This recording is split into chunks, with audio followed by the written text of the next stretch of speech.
ya dadi kewajibaning bangsa kudu ngisi kamardikan manut carane dhewe-dhewe.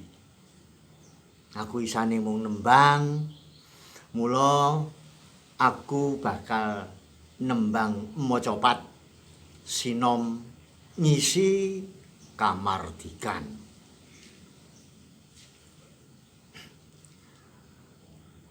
Ameng ngeti kamardikan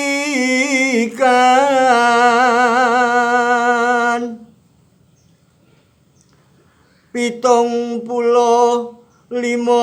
iki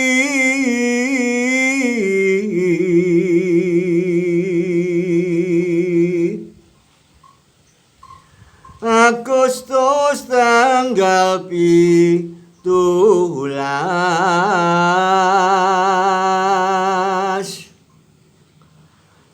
prihatin ing taun iki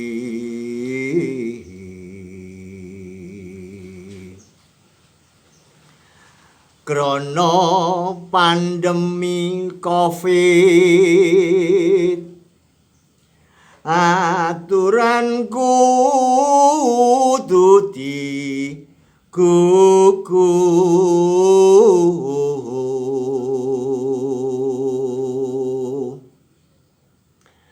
dijaga kasarasan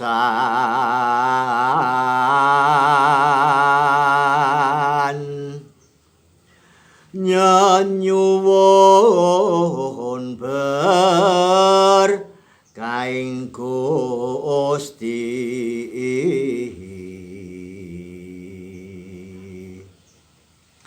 muga-muga negeri makmur lan sentosa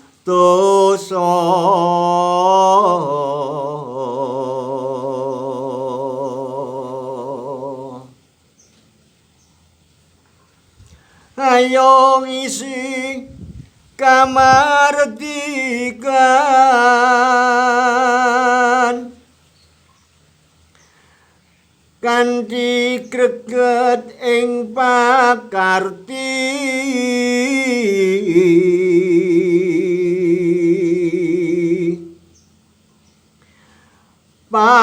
pasinawon kaundakna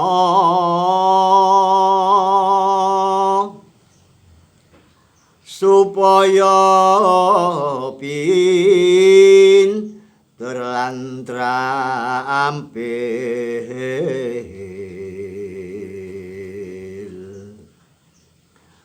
protani nggarap sabin kasarasan saya tangguh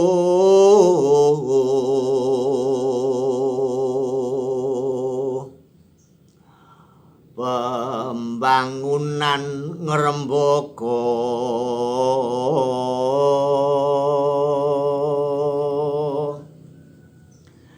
NKRI harga mati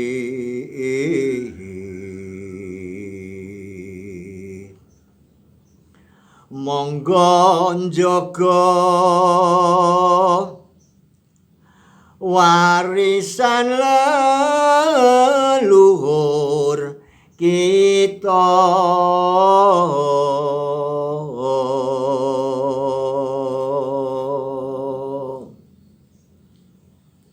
nuwun merdeka.